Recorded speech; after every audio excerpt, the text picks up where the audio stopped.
Start out, we have a short agenda, hopefully. That's optimistic for this committee. Past repeats itself, but we have a short agenda, and I think Chair Colson, we also have the speaker coming in, and so when he comes in, we will either accelerate our conclusion or take a pause. I do want to welcome our three new members to our committee, Governor Lautenbach, Governor Huizenga, and Governor Levine on the telephone, and also Governor Lautenbach, welcome, and thank you for serving as chair. And so we will call the meeting to order. And you have in your package the minutes from our meeting on January 17th, and would like to ask if there are any corrections, additions, or deletions, and if not, I'd seek a motion to approve the minutes. Move to approve. Is there a second? Second. Any further discussion? All in favor, please signify by saying aye. Aye. Opposed, no. Motion carries. Okay, before we get started with our agenda, I wanted to ask Tim to spend just a few minutes and get us up to speed on the latest, not the final, but the latest House and Senate budget information, budget proposals that, at least as of this morning, where they stand. So Tim, would you mind doing that? Yes, sir. Thank you, Mr. Chair. At everybody's desk, there should be two pieces of paper. It's what we call our executive summary, or side-by-sides of the latest budgets that were released by the House and Senate Education Appropriations Committees yesterday morning. And I do need...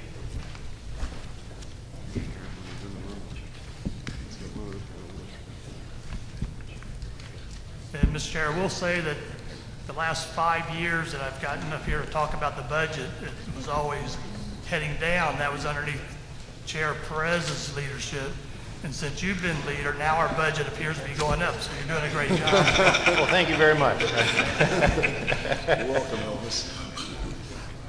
But I just want to point out some of the highlights from the budget regarding the university system, and if you'll have your one sheet in front of you that has all the numbers on it.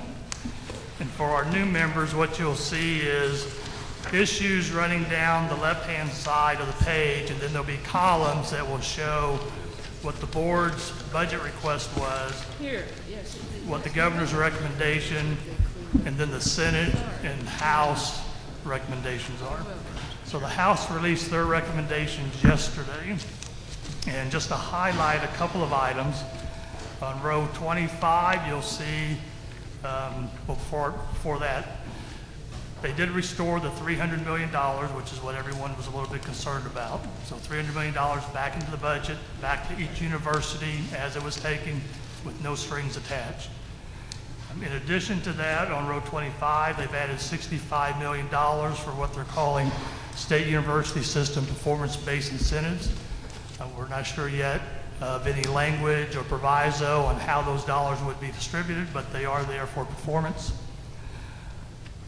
On row 27, you'll see for 27, 28, for preeminent research universities, there's funding from both the House and the Senate for those institutions.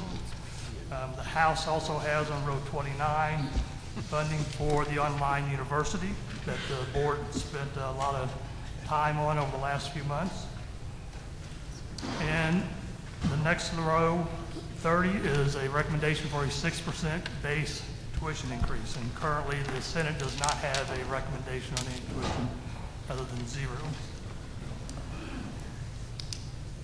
If you go down to rows 36 and 37, it's related to the UCF and FIU medical school phase-in, which was in our budget request. They are fully funding that. And then if you flip over to the next page, or the back of that, you'll see various university initiatives that the House and Senate are funding. The Senate has a lot of red for some reductions for special initiatives. Those are primarily issues that were funded previous years. They had asked everybody to go through a base budget review exercise and had institutions submit a form to talk about the ROI and the success of some of those initiatives. In many cases, the Senate has zeroed that funding out. Last week there was a lot of stir, and I point you to rows 51 and 52 regarding Florida Polytech. You'll hear more about them at the full board meeting. Initially, they had zeroed out their budget except for about $5 million. They have added $5 million back into their base budget, which would give them about an $11 million operating budget for next year. The House has no recommendation for cuts for Florida Poly. Overall, you can see at the bottom line, it's about a 6% increase from the Senate and almost an 8% increase from the House. So very positive budgets for the university system. So there's a long ways to go, but we're off to a great start. Okay, thank you, Tim. Don't go too far because I know you're going to be back up in just a second. And I'm going to comment just briefly on the current state of these numbers, but I did want to call your attention before we do that to page 217 in your package for the committee members. Since several of you are new, we have put in a schedule, a calendar of the primary activities that this committee deals with. This is certainly not all of the issues we deal with, but it is a good snapshot of the important dates. As I said, today's meeting is light, but that is not always the case. And our next, in our June meeting, is when tuition differential and fee proposals are taken up. And so at this moment in time, we don't know if there will be any requests for tuition differential or fee proposals. In the past there have been, and in the past those conversations have been spirited, to say the least. And this year there may be some again, there may be none, so we will see, but that is an important date. The fee proposals, if any, are due at the end of this month, and tuition differential are due after the session ends, so that the universities have a understanding of what the budget ended up having in it.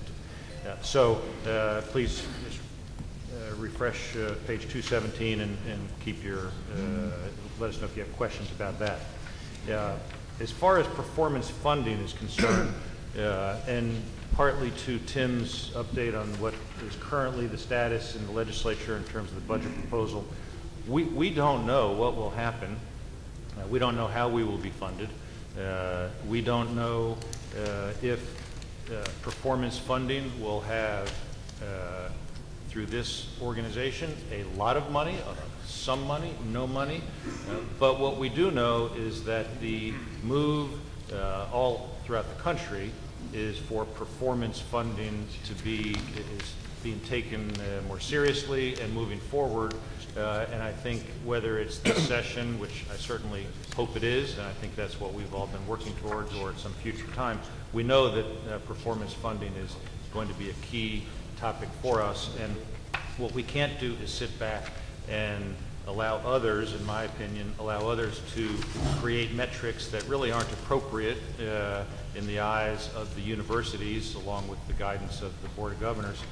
And so we're continuing to pursue our performance funding metrics as we, the collective group of universities and the Board of Governors, feels is appropriate.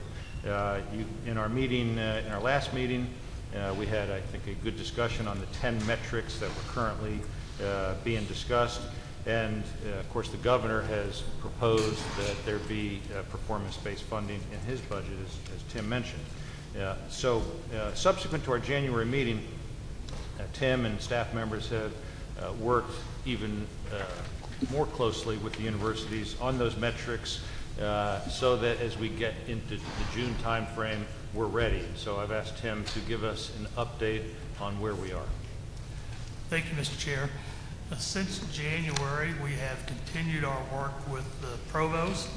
We've had a couple of meetings. There was a meeting last night as well to continue to look at the metrics, further refine them, start working on the actual scoring of the metrics, the weighting of those metrics, and that process will continue. Also in January, the Chancellor created a cost per degree work group. As you'll recall, cost per degree was one of the governor's metrics. That work group has met on a couple occasions as well, has looked at different models for calculating cost per degree. They met again this past Monday, and I think they've kind of settled on a methodology. We're continuing to refine that. We're hopeful to have that one finalized here in the next few weeks. So, Mr. Chair, we're continuing to move along, and hopefully we'll have something very soon on the cost per degree, and the provosts are continuing to work on the other metrics. Okay, thanks, Tim. So what I'd like to do is first brief the committee on what I think the next step is, and then see if there's any questions about performance-based funding. We can't wait until June to finalize these metrics, in my opinion, because if all of a sudden we have to actually be distributing money based on metrics, we have to have really gotten closer to the finish line.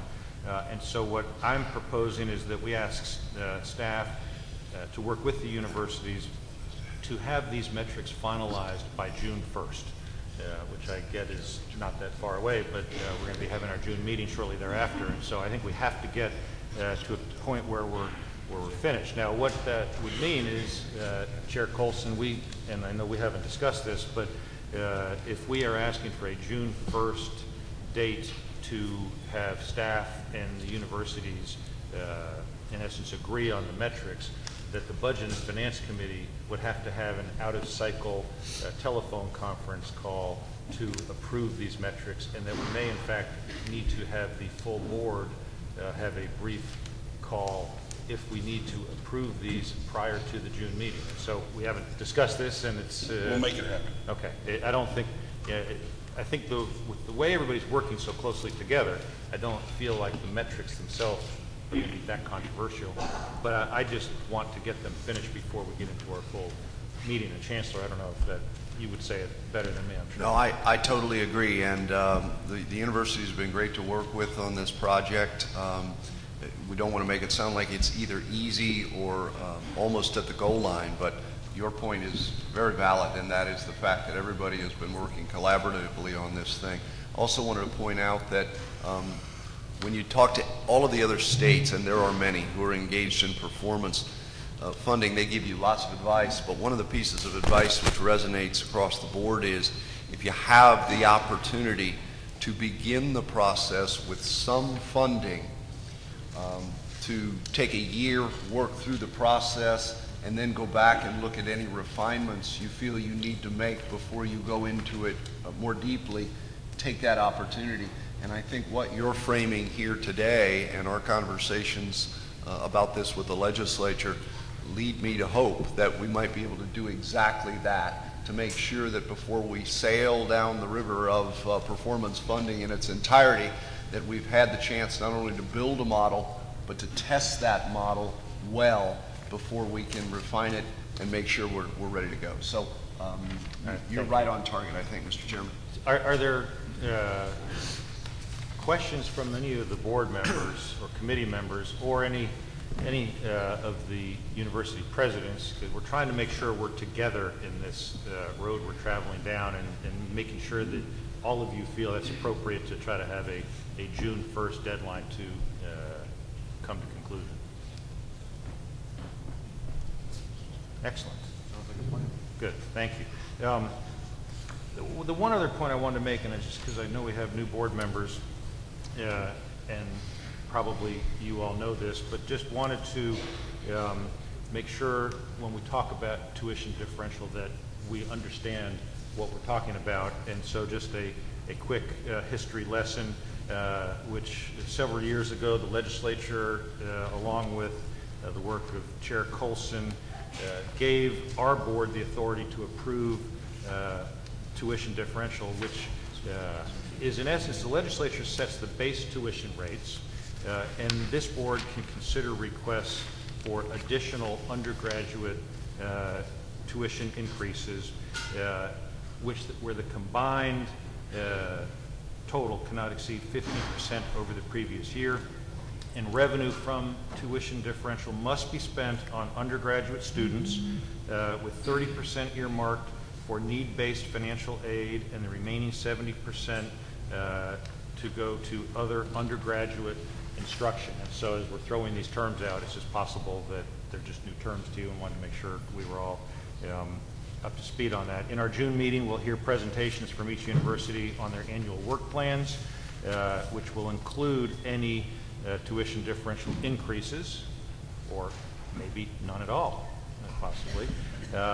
Those would have been approved by the local boards of trustees as well, and so that's where we are. So are there any questions on that? Okay, good. As far as actual agenda items we have to approve, item 5, auxiliary facilities, 2013 and 14 operating budget. This is our one action item on today's agenda, and that's the approval of the 2013-14 operating budgets. And Tim thought you could give a brief update on what that is, and then we can see if it's the committee's wishes to send that forward to the full board. Thank you, Mr. Chair. In your packet, starting on page 227, is the agenda item and income and expenditure statements for various auxiliary facilities that have bonds.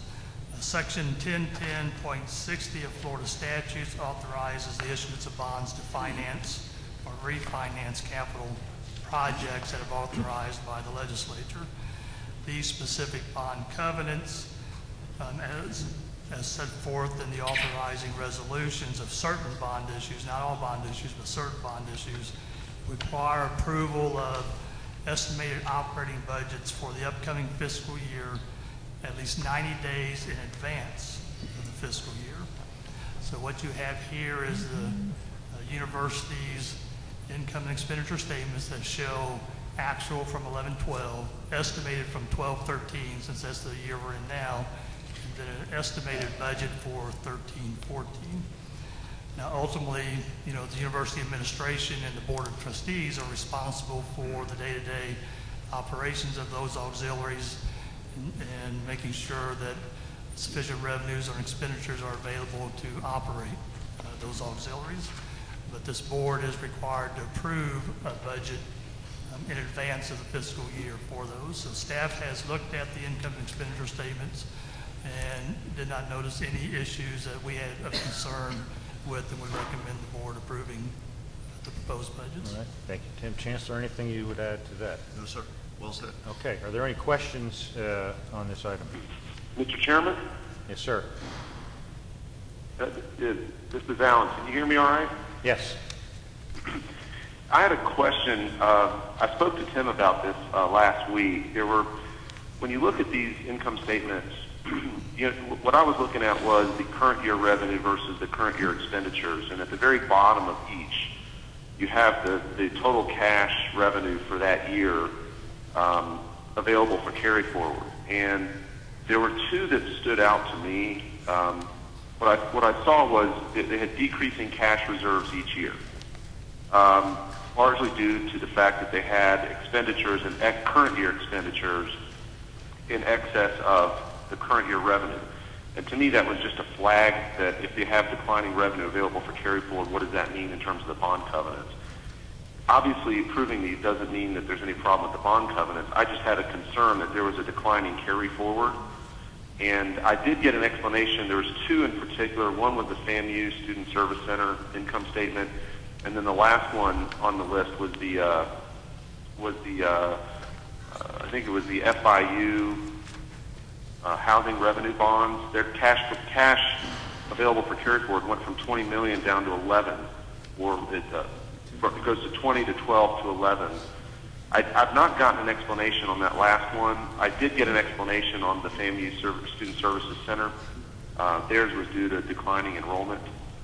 They do have a plan in place to try to stabilize that, to get their cash balances back to growth again. I just don't know what this means, other than by having a declining cash carry forward and spending in excess of revenue each year, what impact that might have on the covenants going forward. Tim, I'm going to let you see if you can answer that. And by the way, I can't hear very well, if you might. I do have, FIU is here and they can speak to their issue in just a moment. But one of the things that we don't have here is, say, a 5 or 10-year outlook to see where the trends may be for some of these. So yeah, there could be some maybe fluctuations in the numbers now, either due to enrollment or a unexpected expenditure, or some reason there was a decrease in revenue, but not knowing how that may flow into the future, we really don't know if there's a concern, but that would be obviously something the Board of Trustees would need to be keeping an eye on a much longer term projection than the one-year budget that we're approving. And Tim, this is page 244 is the one in particular he's asking about? Yes, and I'd turn to FIU to see if they wanted to respond to that. Yes, sir, Mr. President. Mr. Chair, I'll ask Amy Martinez, who's our Associate Vice President for Business and Finance, to answer that question. Relates to a new residence hall we're building. Okay, thank you. Yes, good morning, sir. Good morning. Yes, that's exactly what the investment was. We are building a Parkview facility, so the cash being used for the down payment on the bond and for the construction is coming from that. So if you look at the line item where it says other operating and transfers out, that shows $8.2 million. So that's really what's causing the reduction for this year. But those are planned. It was in the plans to do so. Thank you. Governor Levine, you, I don't know if you could hear her, so could you hear the answer? I couldn't. I'll get an update from staff later, but I just wanted to raise the point. Thank you, Okay. Chairman. I mean, it's a good point to raise, and it's associated with ongoing capital deployment. And thank you for the question. Are there any other questions? Hearing none. I move its passage. Thank you. There's a motion. Is there a second? Second. A motion is second. Any further discussion? All in favor, please signify by saying aye. Aye. Opposed, like sign. Aye. Motion carries. Okay, thank you very much. That we will have, Mr. Chair, we have two full board action agenda items, just approvals on previously read public notices that we'll go through in the full board. But that concludes our agenda. Are there any other comments any member would like to make? Hearing none, we are adjourned on schedule, even with the late start. I apologize for the late start, but we were meeting with faculty at Florida A&M and it was important. Yes, sir. I apologize. I understand. Thank you very much.